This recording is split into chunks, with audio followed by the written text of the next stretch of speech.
आपके फेफड़े भी खराब हैं, आपका ऑपरेशन पता नहीं किसने करना है, मुझे तो नहीं लग रहा वो करेगा। मुझे बड़ी उम्मीदें थी अपने नए आर्मी चीफ साहब से, उन्होंने कुछ नहीं किया।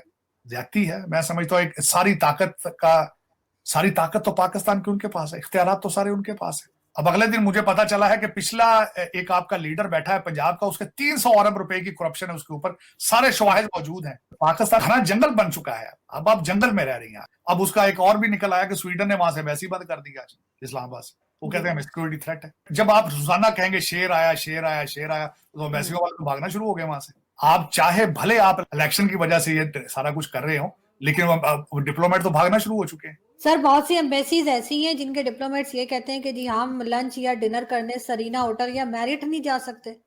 आरजू मैं क्या आपको बताऊं, मैं कुछ अर्सा पहले एक दफा सरकारी दौर पे, अमेरिकन सरकारी दौर पे पाकिस्तान गया, तो इंस्ट्रक्शंस थी कि रेड जोन के अंदर भी फोन छीने जाते हैं लेकिन रिपोर्ट नहीं किया जाता, क्योंकि अमेरिकन डेलीगेशन का उनको खदशात थे सिक्योरिटी के। तो मैंने उन्हें कहा, क्योंकि मैं तो इस्लामाबाद से हूं, मैंने कहा रेड जोन तो बहुत सेफ है, तो उन्होंने कहा नहीं, रेड जोन के अंदर भी सेफ्टी नहीं। वजीर आजम हाउस के अंदर वो अगले दिन पठान भाई घुस गए, पता चला आपको? वो एक पठान अब ये कह रहे हैं कि वो ज़ेहनी तौर पे बीमार है। ये कैसा बीमार है कि वो प्राइम मिनिस्टर हाउस के अंदर घुस गए, प्राइम मिनिस्टर के बिल्कुल अंदर पहुंच गए थे। तो फिर हमारे क्या सिस्टम ही जो कोई नहीं है भाई। आज हमें जिन्होंने ज्वाइन किया है उनका नाम है हुसैन जावेद मार्थ एडवोकेट। इन्होंने इंडिया का दौरा किया है, तो आज हम इनसे जानेंगे कि इनका तजुर्बा कैसा रहा। अस्सलाम वालेकुम सर, कैसे हैं आप? खैरियत से हूँ सर, आपको इंडिया का कल्चर कैसा लगा? बहुत पसंद आया। कल्चर हमारा भी अच्छा है, लेकिन हमें उसके खुल के आजादी नहीं है, वो उस पर फतवे लग जाते हैं। इंडिया में दबाव नहीं है, वो अपने खुल के इजहार करते हैं, अपने रक्स का इजहार करते हैं। हमें भी खुली आजादी होनी चाहिए। तो इसके बाद हम गए थे दिल्ली में, वहाँ हजरत निजामुद्दीन औलिया हजरत अमीर खुसरो के मकाम पे गए, वहाँ कवालियां सुनते रहे। उसके बाद गए हम शाही मस्जिद, वहाँ मुसलमानों के होटल हैं, उनसे हमने पूछा कारोबार कैसा जा रहा है, आपको कोई तकलीफ तो नहीं है? तो लोग कहते थे हमें कोई तकलीफ नहीं, हम तो बेहतरीन कारोबार कर रहे हैं। सर मुझे ये बताइएगा कि आपने इंडिया और पाकिस्तान में क्या मेजर फर्क देखा था तब 2015 में जब आप गए थे? मैं फर्क जो है बुनियादी तौर पे तालीम का फर्क है।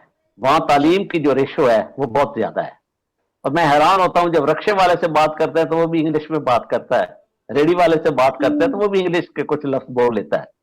आपने देखा कि वहाँ कंप्यूटर हम भी सीखते हैं, कंप्यूटर वो भी सीखते हैं, लेकिन उन्होंने कंप्यूटर की इंडस्ट्री से करोड़ों डॉलर का जो है वो पैसे कमा रहे हैं, हम वो नहीं कर रहे हैं।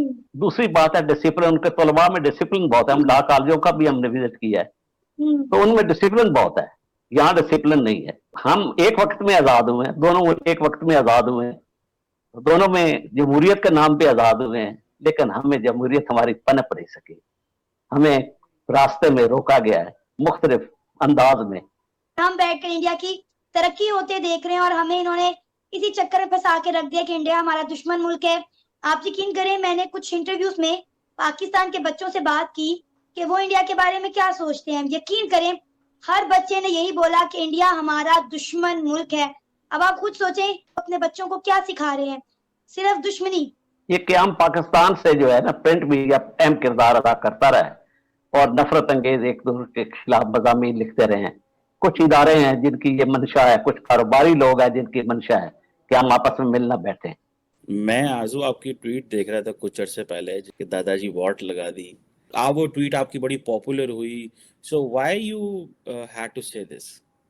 बिल्कुल सर, यही बात है कि जिस किस्म की हालत पाकिस्तान की होती जा रही है, बात सिर्फ ये नहीं है कि अगर मेरे घर में खाने के लिए है तो मैं कहूँ कि ठीक है, लेकिन अब घर से बाहर भी निकलना होता है, लोगों की हालत भी देखनी होती है, तो वो देखकर बहुत एक डिप्रेशन होता है मेरे जैसे इंसान को खास तौर पे। मैंने जब लोगों को देखा जिस तरह से लोगों के पास आटा नहीं है, किस तरह से लोगों की जानें गई, और फिर एक चीज जो है वो बिगड़ती चली जा रही है, तब तक मांग तांग के जो है पाकिस्तान को चलाया जाएगा। तो यहाँ पर जो लोग रहते हैं उनका यही है कि जो कोई यहाँ पे बहुत ही मुश्किल में अगर कोई रह रहा है तो रह रहा है, अदरवाइज जिसको भी मौका लगता है तो वो फौरन ही निकल के अमेरिका चला जाता है या कहीं कनाडा चले जाते हैं। इवन मेरे अपने भाई जो है वो जा रहे हैं, उनका तो ऐसा था कि हम लोग हंसते थे कि शायद पाकिस्तान में आखिरी होंगे ये जो कहेंगे मैं बाहर जा रहा हूँ।